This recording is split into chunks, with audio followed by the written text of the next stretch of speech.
Donc bienvenue à tous. Nous recevons aujourd'hui Gilbert Millard. Bonjour Gilbert. Bonjour Sabrina. Merci pour votre présence. Donc Gilbert Millard, vous êtes business développeur chez Allplan et vous allez aujourd'hui nous présenter la nouvelle suite logicielle Scalypso, donc basée sur les nuages de points. On va vous écouter attentivement. Chers auditeurs, donc à côté de l'onglet chat, vous avez l'onglet questions. N'hésitez pas à poser toutes vos questions techniques et pratiques sur la suite Scalypso afin qu'on y réponde à la fin de la présentation. Donc Gilbert, si vous êtes prêt, je vous laisse la parole. Merci Sabrina, bonjour Merci à à vous. tous. Merci. Bonjour à tous et merci de votre présence pour assister à cette présentation de notre suite logicielle Allplan Calypso. Donc l'objectif étant de pouvoir récupérer le travail effectué sur le terrain, donc à travers les nuages de points, et transformer cette information donc en un modèle donc numérique qu'on pourra donc associer, je dirais, à la classification IFC de vos choix. Donc vous verrez qu'à travers donc l'association Scalypso donc Allplan, on sera en mesure donc d'effectuer cette transformation.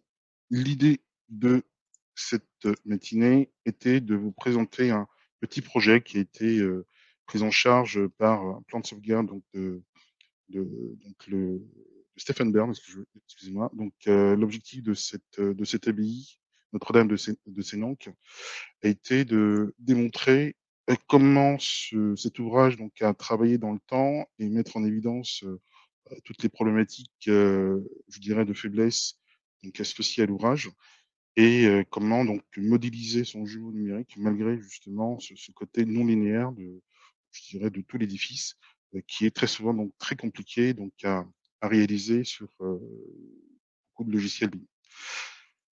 Pour cela, je vais donc vous présenter au niveau de mes slides un petit sommaire donc intéressant. Donc l'objectif a été pour nous de se lancer un challenge, donc récupérer le nuage de points, le convertir, le traiter de façon à ce qu'il soit exploitable dans notre langage et notre environnement. Donc pour cela, nous avons un module qui s'appelle Scalypso Converter, qui sera en mesure de récupérer les nuages de points sortis tout droit des appareils de scan, tels que Faro, Leica, Trimble et bien d'autres. Calypso Modeler donc, nous permettra de converser avec un bon nombre de logiciels CAO BIM aujourd'hui présents sur le marché. Donc, nous ne sommes pas exclusivement dédiés à travailler qu'avec Allplan. Mais ce qui est intéressant, c'est de pouvoir donc tirer parti, je dirais, de tous les outils que propose Calypso pour pouvoir modéliser avec beaucoup de précision et bien sûr limiter le temps de traitement que l'on connaît très souvent dans cet environnement des nuages de points. Calypso verra le plan, donc vous verrez ce qu'on sera en mesure donc de réaliser, donc plutôt très puissant donc au niveau du moteur parasolide qui nous offre, je dirais, de grandes possibilités, un large spectre de modélisation. Et bien sûr, cette modélisation ne sera pas juste un volume 3D réalisé, on sera en mesure de lui associer des données IFC et transformer donc en un objet donc maquette numérique que l'on pourra donc fournir, je dirais, à n'importe quelle entreprise soucieux de pouvoir exploiter les volumes et exploiter les données attributaires associées à cette maquette. Calypso Converter donc a aujourd'hui donc je dirais cette volonté de pouvoir récupérer l'image de points et pour cela je tenais à remercier la société Atis qui nous a généreusement donc fourni ce nuage de points et pourrait éventuellement bénéficier de quelques navigation gratuite sur leur site, hein. Donc l'inscription est assez intéressante là-dessus et ils ont un moteur de streaming nuage de points qui est très, comment dire, donc puissant et je me suis basé donc sur, une partie de ce nuage de points pour, initier donc la modélisation, une partie de la modélisation, comment dire, de cette API. À travers Calypso Converter, donc on a pour objectif généralement d'optimiser le nuage de points qui nous est fourni, même si la plupart des fabricants de scanners ont cette capacité de nettoyage déjà dans un premier temps. Sachez que Calypso Converter peut vous apporter encore une optimisation de ce nuage de points au niveau de la résolution et s'assurer de pouvoir préparer justement un environnement qui soit très exploitable et facilement exploitable dans notre environnement, donc quel plan.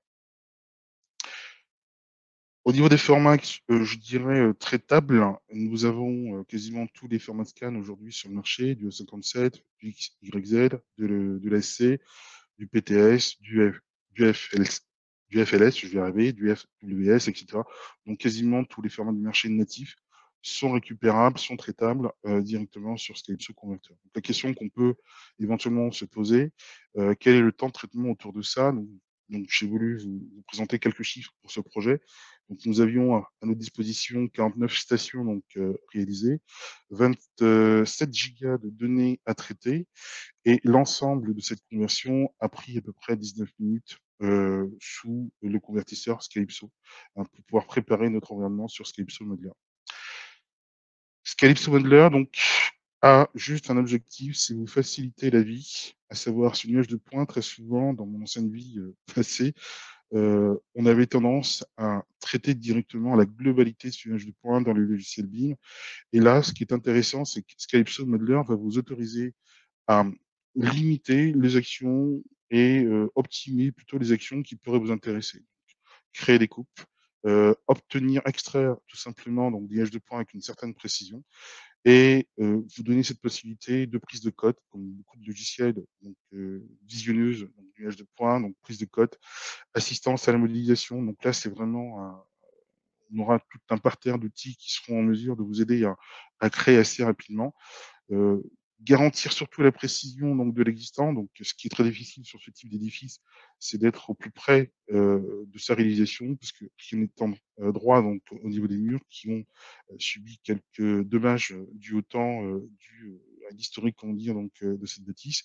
Vous verrez que réaliser ce genre d'ouvrage sur n'importe quel logiciel, je dirais un peu trop penché, sur l'aspect linéaire, à travers donc Plan, on aura cette capacité à pouvoir modéliser avec, autant de précision que nécessaire. Donc l'optimisation du temps pour nous était un focus et vous verrez qu'à travers donc, ces outils de Scalypso, on aura vraiment cette, possibilité de retrouver, comment dire, ce jumeau numérique. Un outil qui est quand même assez fort, c'est la possibilité de recréer des orthophotos à partir donc du scan, puisque beaucoup de scanners aujourd'hui sont capables de prendre, bien sûr, des points laser, mais sont aussi capables de capturer les photos et de ces photos à 360°. Donc nous savons aujourd'hui donc les, redresser pour en générer des orthophotos que nous pourrons plaquer, comment dire, sur, nos objets BIM. Nous avons aussi des modules de reconnaissance de forme, de modélisation automatique. Là, c'est pas le sujet, mais j'aurais vraiment le plaisir de vous en raconter un peu plus, du fait que notre timing est un peu limité sur cette session. Donc on aura l'occasion d'en rediscuter si vous êtes vraiment intéressé.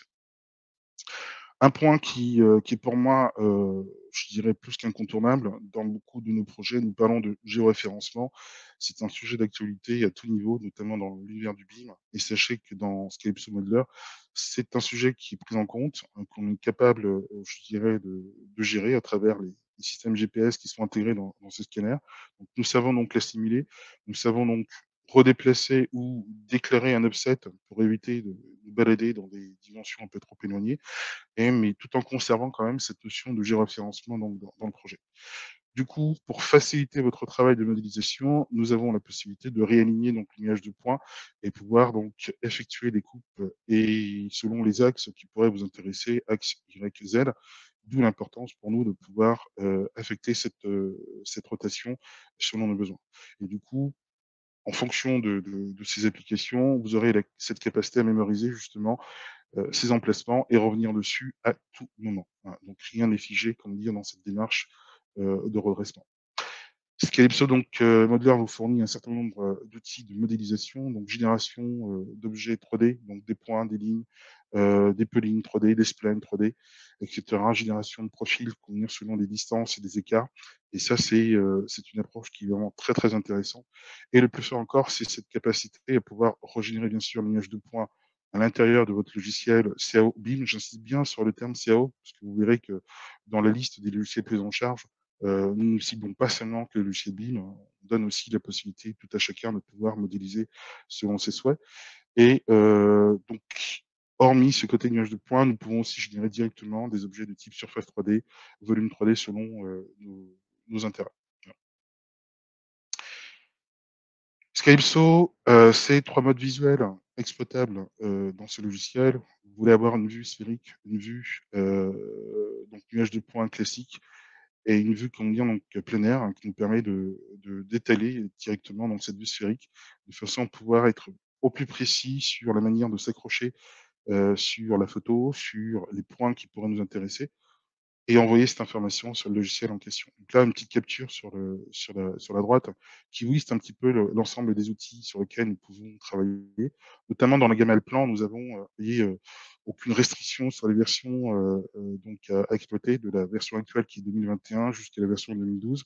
Et nous proposons aussi, je dirais, à d'autres solutions logicielles cette capacité de communication pour pouvoir envoyer ces modèles 3D pour vous aider donc à modéliser justement donc l'ouvrage avec la précision de votre choix.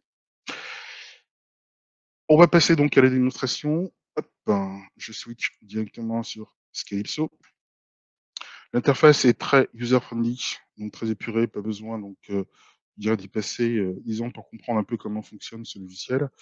À partir du moment où vous avez généré donc ce fameux projet avec Scalypso, donc converteur, donc je peux le récupérer et je retrouve ainsi la liste de tous les scans convertis et traités pour pouvoir m'autoriser la navigation donc dans mon projet. Donc juste pour vous donner une petite idée, vous avez ce qu'on appelle un radar de scanner qui vous situe chaque point de scan et vous avez ainsi la possibilité d'ouvrir le type de vue que vous voulez. Donc, la vue planaire, la vue sphérique et la vue nuage de points. Donc je suis plutôt fan de la vue sphérique parce que ça me permet d'avoir à la fois donc les photos et avoir la possibilité de récupérer des points, identifier des coordonnées directement sur le scan en plaçant donc ces points. Donc là, vous avez vraiment cette précision. Là encore une fois, vous pouvez dire aussi au système: «Tiens, je peux me baser sur une surface et demander donc à obtenir le delta». Donc là encore, Scalexo saura vous dire quelles sont les distances, les longueurs, les coordonnées, la position, comment dire, de ces points, spécifiés. Parce qu'on y retrouve justement toute une liste de tous les points saisis, donc qui nous rappelleront, les coordonnées en X, Y, la réflectance et la distance bien sûr, conclue donc entre ces différents points. Alors cette distance bien sûr, est lié à la position du scan. On peut toujours observer la zone d'ombre qu'on retrouve dans tous les logiciels de traitement de scan, où le scan donc n'a pas su récupérer ces points, mais on a au moins cette capacité de pouvoir déterminer la distance du point saisi par rapport au scan. Donc ça, c'est plutôt pas mal. Naviguer donc dans le projet, donc à l'intérieur comme à l'extérieur, ce sera tout à fait possible, mais au premier coup d'œil, il est évident qu'on n'a pas cette capacité à remarquer les points de faiblesse, si ce n'est que les évidences de fissures, les évidences, comment dire, donc peut-être d'erreurs de construction dans l'ouvrage, parce que vous allez voir que tout n'est pas parallèle, hein, donc il n'y a rien de droit dans cet ouvrage, ce qui était assez impressionnant. Et tout ce que l'on pourra donc générer dans Scalypso pourra être récupéré directement me concernant dans Allplan. Alors, j'ai procédé donc à une approche très simple. J'ai un outil qui est assez extraordinaire pour ça, c'est le générateur de profilés. Ça me permettra donc de choisir l'un des 3 axes sur lequel j'aimerais pouvoir obtenir donc un profil de ce nuage de points. Déterminer ses distances. Alors si certains se posent la question: «Mais comment identifier, la position de cet axe X, Y pour pouvoir créer, comment dire, cette coupe?» Par rapport au point choisi dans le projet, vous voyez que j'y retrouve la liste. J'ai la capacité à identifier l'adresse même, comment dire, de ces coordonnées, selon les 3 axes qui pourraient m'intéresser. À partir de là, j'aurai cette, grande capacité de pouvoir dire à Scalypso: «Attention, je suis pressé, donc j'ai besoin d'optimiser mon temps de traitement». Vous avez donc pour cela donc un champ qui vous permettra de gérer la notion d'étape. On pourra dire donc au système, moi dans la liste des points identifiés, j'aimerais pouvoir traiter 1 point sur 6 dans le cas actuel et pour être encore un peu plus rapide, j'aurai la possibilité de lui dire: «Bah, tiens, je peux traiter 1 point sur 20». Et plus vous en montrez cette valeur, plus le résultat bien sûr sera rapide, alors peut-être de moins bonne qualité. Donc c'est un compromis à trouver, mais ce qui est intéressant, c'est que ça vous donnera déjà un 1er aperçu et ça vous évitera, comment dire, donc des longues minutes d'attente pour pouvoir obtenir déjà ce scan. En termes de profondeur donc de coupe, je pourrais déterminer donc grâce à ce champ gamme epsilon, la possibilité de sortir donc une coupe en nuage de points d'une épaisseur là me concernant de 50 centimètres. Et j'ai bien sûr cette possibilité d'augmenter cette valeur. Je peux aller jusqu'à 20 mètres potentiel, comment dire, donc de plage, du nuage de points donc à extraire sur un axe donné, si bien sûr le besoin se fait ressentir. Dans le cas où je voudrais répéter cette opération sur X profilés, donc j'ai moyen de lui dire ici, je veux 5 profilés, séparés de 4,50 m chaque, excusez-moi, voilà. Et à partir de quoi? À partir de l'ensemble des scans qui pourraient m'intéresser. Donc je suis pas obligé, dans la foulée, d'exploiter, comment dire, toutes les stations. Je peux cibler celles qui me permettront d'obtenir ces coupes avec précision. Donc là encore, nous avons la possibilité d'optimiser, comment dire, le temps de traitement. Question qu'on peut également se poser, est-ce que Scalypso est en mesure de récupérer les couleurs du scan? Oui, bien entendu. Vous avez tout simplement donc une option qui vous permettra d'indiquer si vous préférez exploiter les données, issues directement du scan ou reconditionner le code couleur en question et choisir ce code couleur pour pouvoir le générer dans votre logiciel de modélisation. Fort de ces réglages, vous pourrez lancer donc l'exportation et observer donc sur le logiciel en question donc le résultat. Donc pour cela, je vais vous montrer sur Allplan comment dire donc les différentes étapes que j'ai, imaginées et j'ai, du coup séquencé quelques raccourcis pour vous aider donc à voir un peu, quelles ont été comment dire donc mes démarches d'extraction et d'analyse au niveau de mon projet. Dans un premier temps, Allplan donc, me donne cette capacité à pouvoir, identifier donc au niveau des nuages de points, aussi bien donc cette notion de coupe vue en plan, coupe, selon donc, un axe horizontal, en X ou en Y et je peux m'accrocher directement sur ces points. Donc vous voyez que la qualité, la précision et l'épaisseur donc de trait, je suis déjà dans une projection de tracé, me donne donc cette capacité de pouvoir dire: voilà, donc sur un nuage de points, très souvent, on a toujours un petit peu ce souci de précision puisqu'on retrouve donc toute une succession donc de points qui vont suivre l'aspérité, comment dire, de la surface donc détectée et là, je peux retrouver quelque chose de quasiment linéaire, quasiment donc exploitable, comment dire, dans mon approche et je suis, pour ainsi dire, très proche, je dirais de l'existant, sans me préoccuper, d'effectuer ces coupes et positionner les élévations dans mon logiciel en question. Donc là, toutes les données sont déjà, comment dire, coordonnées par rapport à ce que j'ai exploité dans l'image de poids. Pour aller encore un peu plus loin, donc cette coupe effectuée donc sur cette vue en plan, je peux aussi l'imaginer projetée sur un axe. Donc j'ai récupéré l'as d'X à l'intérieur donc du projet et par rapport à la possibilité de positionner donc ma vue, telle que je l'entends, je peux déjà détecter, vous voyez comme on peut le voir sur la voûte, quelques écarts, quelques, variations, qui me montrent bien donc que cette voûte a travaillé. Aussi bien donc sur les cloîtres, pareil, hein, je vais retrouver, quelques différences donc de niveau et là je m'attends effectivement à avoir de gros problèmes de modélisation puisque rien n'est en droit. Je vais devoir donc, je veux dire user donc d'astuces, pour pouvoir modéliser et rendre, je dirais ce volume, modélisé en objet maquette numérique, donc en objet constructif sur lequel je pourrais extraire un certain nombre de données attributaires. Là encore, ce qui est intéressant donc à travers, Allplan, donc de ces données, générées sous, comment dire? Donc sur Scalypso, je vais donc générer ici directement des profils 3D. Donc là, vous avez, tout simplement la liste des splines qui m'ont permis de, retracer justement ces coupes, nuages de points et qui me permettront par la suite de modéliser donc, le volume de la voûte sur lequel je vais m'appuyer pour recréer, comment dire, donc la voûte dans sa constitution maquette numérique.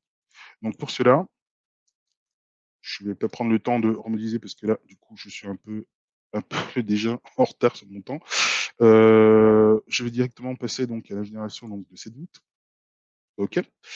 Alors ce qui est intéressant sur la génération de cette voûte, c'est de pouvoir ici, hop, je vais agrandir donc la page.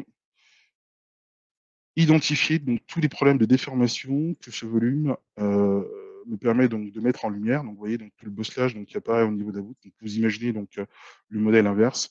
Ah bah oui, sans problème, je serai en mesure de dire donc à Allplan, ben, de ce volume, je veux créer donc au niveau de cette surface, un objet maquette numérique. Donc, je vais donc transformer, comment dire, ce volume, comme vous pouvez le voir ici et me donner la possibilité d'y associer, comment dire, des matériaux et aller interroger directement les propriétés de cet élément constructif. Donc, j'ai bien ici donc un élément d'archi, alors ce qu'on appelle nous personnalisé, sur lequel vous retrouvez donc une liste de données attributaires Et on peut y associer donc toutes sortes d'attributs assez rapidement. Notamment, ce qui est le plus important, une classe IFC qui, lors donc de cette opération d'export IFC, IFC 2x3, IFC 4, donc on aura la possibilité de déclarer exactement donc la nature, comment dire, de cet objet, sans partir de l'idée que ce volume 3D de départ, comme dit, on n'était pas capable d'être assigné donc à une classe identifiable. Voilà. Bien entendu, sur Alplan, nous avons la possibilité d'assigner autant d'attributs que nécessaire à n'importe quel moment, donc par rapport donc aux attributs déjà omniprésents donc dans Alplan, mais vous aurez aussi le soin de pouvoir créer vos propres attributs selon la nature, le typage, comment dire, donc des valeurs à exploiter et sur la manière dont vous voudriez saisir, excusez-moi, donc les données, comment dire, de cet attribut. Voilà, juste pour vous montrer un petit peu donc dans l'ensemble les capacités, hop, d'Alplan dans cette approche de modélisation. Nous allons passer à l'étape suivante. Ben, ici, je suis passé donc de la modélisation donc, de la voûte. Donc, bien entendu, cette procédure est identique pour le reste de l'ouvrage. Donc, au niveau de la nef, donc, je me suis amusé donc, à modéliser donc, les piliers, donc, les arches, les murs qui iront bien. Et ce qui est intéressant, question qu'on peut aussi donc se poser, c'est comment obtenir donc une coupe spécifique au niveau de cette voûte, étant donné que ça devient un objet donc architectural que je peux maîtriser à n'importe quel moment. Je suis en mesure de pouvoir modifier sa hauteur de section. Et ici, quand j'aurai à modifier cette hauteur de section, vous voyez que les hachures qui en résultent viennent du fait que je pourrais modifier tout simplement donc la hauteur de coupe par rapport donc à l'objet. J'ai un petit rappel sur le bord inférieur et le bord supérieur de la voûte et je peux choisir à quelle hauteur apparaîtra effectivement, comment dire, donc cette coupe. Donc ça, c'est plutôt pas mal. Sorti de là, hop, j'accélère un petit peu. Le temps file encore plus vite que prévu. J'ai moyen donc d'augmenter là encore la modélisation donc de mes objets. Tac. Excusez-moi, j'ai oublié cette partie-là. Calypso. On va revenir sur la partie façade. Voilà. Donc je me suis servi donc d'une image de point également pour créer donc comment dire, donc les façades, les voûtes donc associées. Donc, je commence à construire de plus en plus comment dire, donc l'abbaye sur la partie de nef, les croisées et le chevet. J'ai donc dans cette étape tout simplement modélisé donc les objets de manière classique, bien entendu. Donc, avec ce qu'on vient de voir. Par contre, ce qui était intéressant, c'était de pouvoir exploiter la notion d'orthophoto. Donc, en revenant sur Calypso, sachez que vous avez donc sur Calypso moyen de créer ici, donc on a un outil qui nous permet de définir donc une orthophoto. Donc, très simple de mise en œuvre. Vous avez juste à choisir la surface sur laquelle vous voulez bosser. Vous pouvez dire, tiens, je veux générer donc cette façade en orthophoto. Donc, je choisis donc la zone sur laquelle je vais pouvoir bosser et le système est capable de détecter le plan et vous donner donc un rapport de planiarité pour pouvoir exploiter une orthophoto donc potentielle. À partir du moment où vous avez donc détecté ce plan, vous avez moyen de lui dire comment vous l'observez, donc tout simplement cette façade, vue de l'extérieur ou vue de l'intérieur. Et vous pourrez ensuite déterminer la normale sur laquelle vous pourrez bosser. Donc là, vous avez juste à choisir les 4 coins sur lesquels vous voulez générer cette orthophoto. Une fois l'image générée, vous avez moyen sur un plan de récupérer cette orthophoto, ce que j'ai fait assez rapidement. Et au niveau de mon favori, j'ai demandé, hop, voilà, à pouvoir plaquer ces images directement sur la façade de l'abbaye. Oui. Et on est capable d'avoir un niveau de détail, comme bien très poussé, bien sûr. Alors, ce qui est intéressant, c'est que cette orthophoto, donc, vous pouvez y retrouver, comme dire, donc, cette dimension. Donc, grâce à ce Calypso, je peux retrouver les cotes et pouvoir dire est-ce que cette image représente tout simplement une dimension bien précise sur l'axe des X et des Y et la plaquer, comme dire, sur l'objet et qu'elle vienne directement se coller dans votre maquette. Donc ça, c'est plutôt très puissant. Là encore, je fais vite. Hop. Je suis arrivé donc à une partie du projet, comme dire, qui posait un certain problème. C'était donc la creusée. Je vais juste ici repasser en mode filaire. Donc cette zone ici, comme vous pouvez le remarquer, suite aux différentes coupes que j'ai générées, je me rends compte qu'il n'y a rien de droit et pourtant cette voûte, il me faut la modéliser et j'ai besoin donc d'y retrouver une forme complètement similaire à celle de l'existant. Donc ça représente ici, hop, cette partie. qu'on a besoin donc de repérer. Donc au premier regard, donc pas évident de remarquer que rien n'était, forcément parallèle, mais grâce à la génération donc, des coupes selon les axes, donc là notamment vu en plan, j'ai pu mettre en évidence justement ce caractère non linéaire et du coup, j'ai exploité, comment dire, cette capacité de Scalypso donc à me mettre en évidence, cette approche-là pour générer un profil 3D sur Allplan. Donc ici, vous avez, directement, hop, des tracés polygonales donc en 3D et des splines 3D donc complètement reliés qui me permettront de générer ce rapport, donc à savoir cette voûte. Donc je suis arrivé, hop, en mode directement, voilà, en mode directement BIM et qui ne souffre d'aucune, complexité, comment dire, à être, modélisé. À partir du moment où vous voulez, réaliser cette voûte, nous avons donc des outils, que nous propose le moteur Parasolid pour m'aider à utiliser donc l'ensemble des trajectoires et des profils trouvés, comment dire, dans le projet pour pouvoir créer, comment dire, celui-ci. Et une fois que la surface est générée, je peux générer un volume à travers la fonction coq qui me donne donc ce résultat. Alors bien entendu, ce volume 3D, je peux le transformer en un élément donc d'archi personnalisé et j'y retrouve également des données attributaires et je peux y associer la classe IFC qui va bien et bien entendu, surface, volume exploitable et toutes données attributaires connectées vont être bien sûr, être appliquées comme dit dans le projet. On arrive, hop, ici, sur le modèle BIM. Voilà, on va arriver à un résultat de plus en plus, comment dire, donc étudié. Le support donc de la voûte de la croisée, je me suis dit: «Tiens, c'est intéressant de pouvoir, la modéliser» puisque comme vous pouvez remarquer, on y retrouve quelques petites niches modélisées. Comment se donner, le soin de parvenir à créer, cet environnement assez rapidement? Bah, là encore, une autre approche de modélisation était, du coup envisageable, à savoir que sur Scalypso, vous pouvez créer donc des points 3D, des lignes, des polynes et cetera et j'ai mis en pratique, comment dire, cette approche pour me permettre, du coup, une modélisation plus précise et plus proche de l'environnement sur lequel je me trouvais. Donc de là, hop, ici, création surface 3D.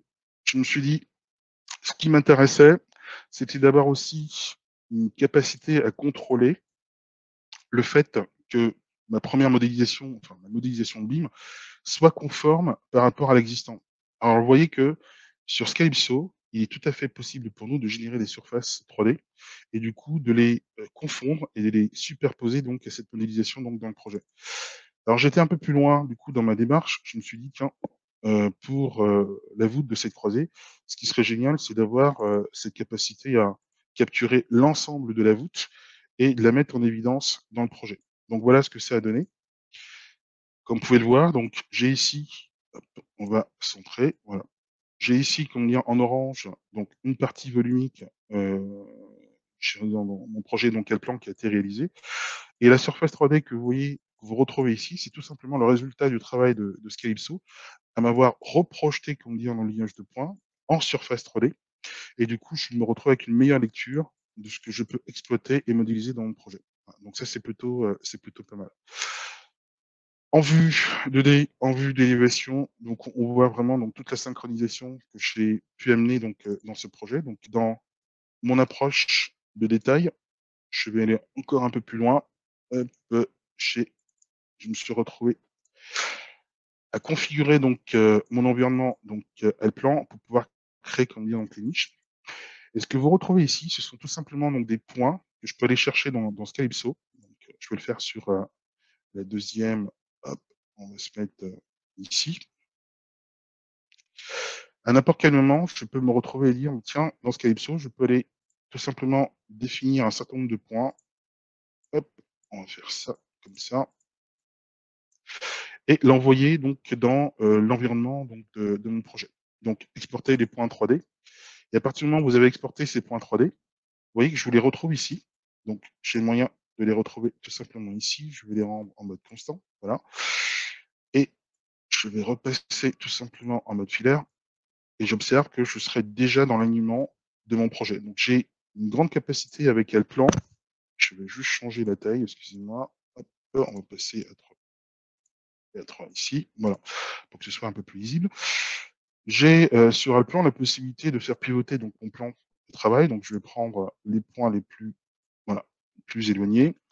Et j'ai un petit outil qui est plutôt pas mal pour aligner par rapport au niveau le plus haut l'ensemble de ces points.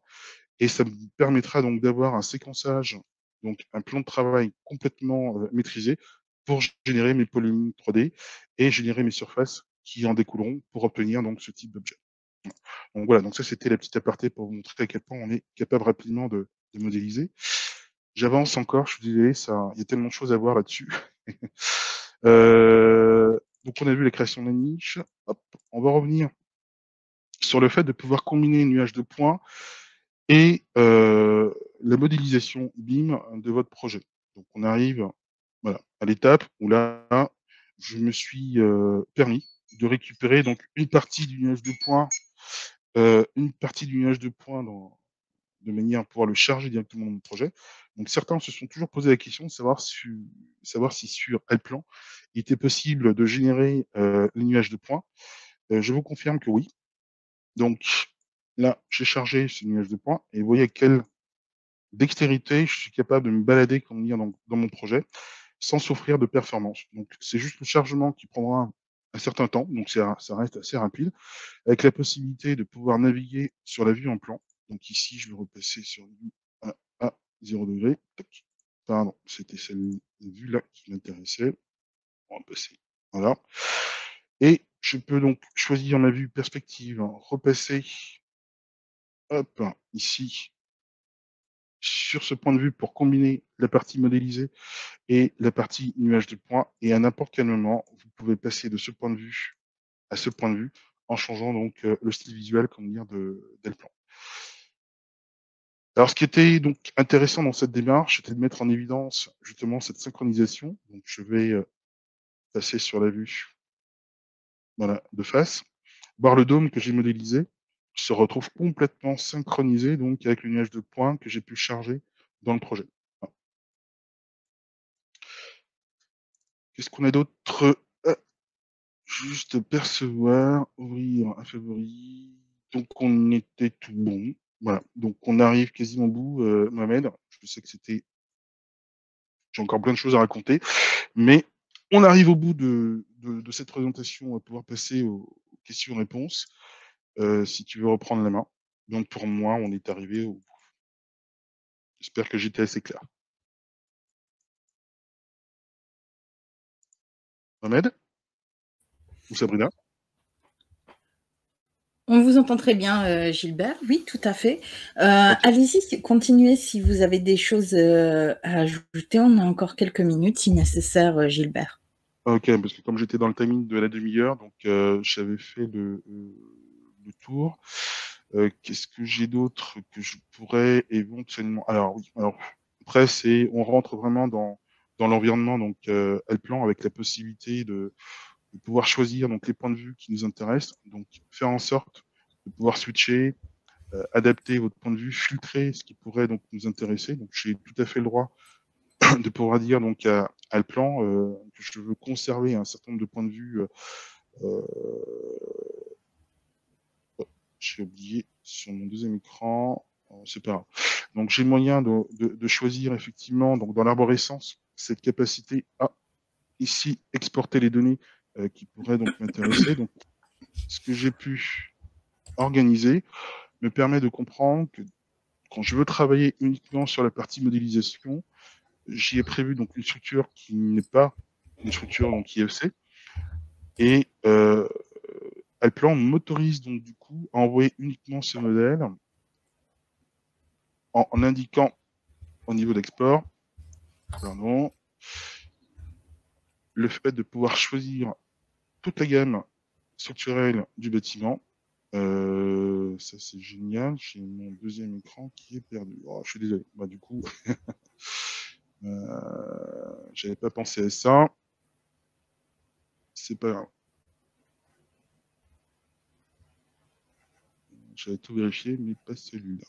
Voilà. Et en même temps, pour info, Gilbert, donc on a quelques questions en Oui, je crois préparation qu'on va pour passer. vous juste après. Hein. on va passer aux questions. Je peux vous montrer le résultat qu'on vient sur Solibri, juste pour que vous ayez donc une vision de ce que ça peut donner.